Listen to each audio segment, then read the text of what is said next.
The road was never meant to be dangerous. It was designed for reflection, for history, for quiet drives through America's past. But between 1986 and 1989, the same road became a graveyard without headstones. 8 young people vanished. 8 lives ended. And the killer disappeared. This is the story of the Colonial Parkway Murders. The Colonial Parkway stretches 23 miles through southeastern Virginia, connecting Jamestown, Williamsburg, and Yorktown. It was designed not as a highway, but as a scenic memorial route, free from commercial traffic. No billboards, no gas stations, no streetlights. At night, the parkway becomes something else entirely. A narrow ribbon of darkness, a place where headlights disappear quickly, where help is far away. It's patrolled by the National Park Service Rangers, Virginia State Police, and local jurisdictions.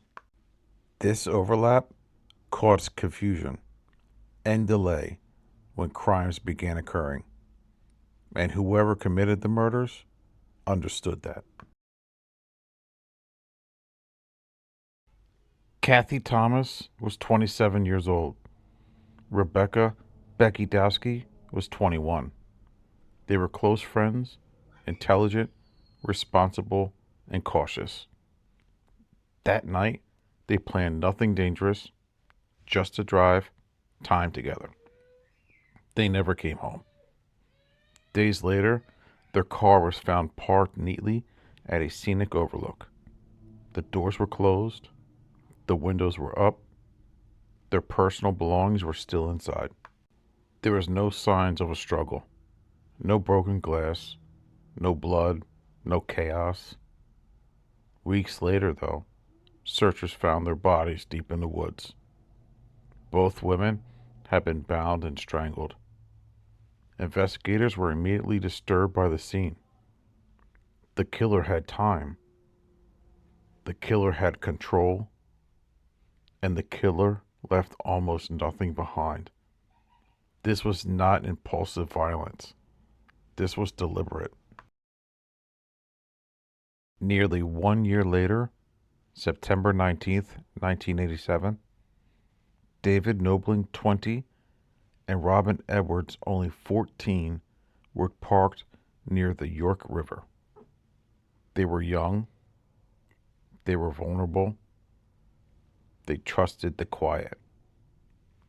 Their car was found abandoned. And 2 days later, David's body was found in shallow water. He had been shot, and Robin, she was strangled. This marked a terrifying escalation. The killer had now introduced a firearm, increased his brutality, and changed method. But the location remained the same, the parkway. By 1988, fear spread quietly among locals. Keith Call and Cassandra Haley disappeared after attending a party. Their truck was later found burned. Fire destroys DNA, fingerprints, tire impressions, trace evidence. Cassandra's remains were found inside. Keith's body was never recovered. Investigators believed this was intentional. Fire wasn't just destruction, it was strategy. The killer was adapting. In the shadow of the Colonial Parkway murders, there are 2 more names that refuse to fade into obscurity. Not officially linked, but impossible to ignore.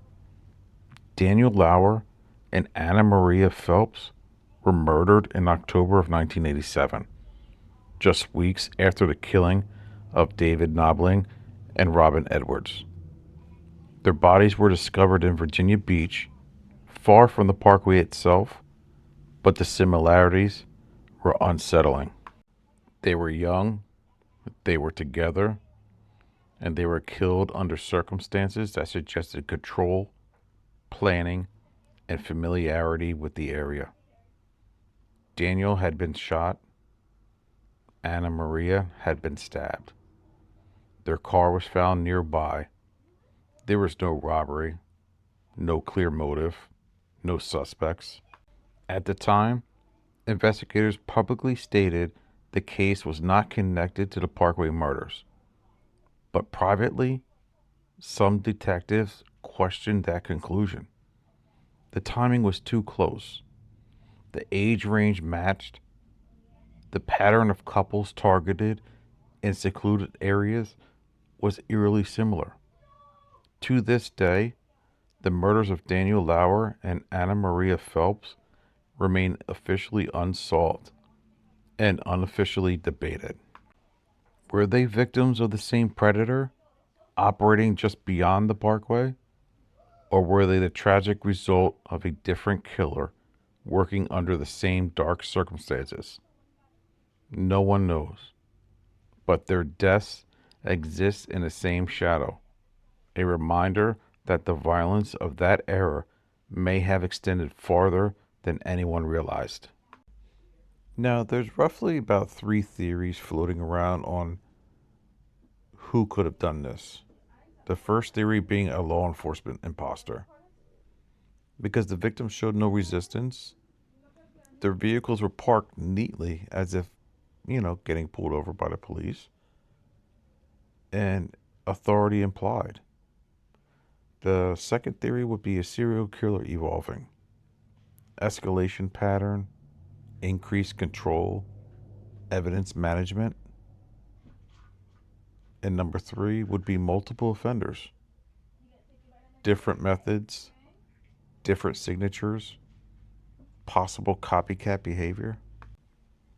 But the agencies all failed to communicate. Evidence sat untested, leads went cold. Families were kept in the dark, and some believed the truth is known, but buried beneath bureaucracy. These weren't just victims, they were children, siblings, friends, futures stolen. Their families still wait, and the parkway still stands. Some roads carry history, others carry secrets, and some carry the echoes of lives cut short. Until the truth is finally spoken, the Colonial Parkway will remain a place where justice never arrived, and the dead still wait to be heard. A suspect has been identified.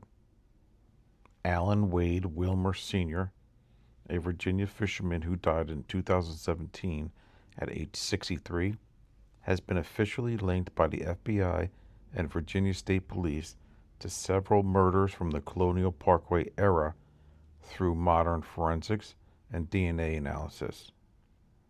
What authorities have publicly announced?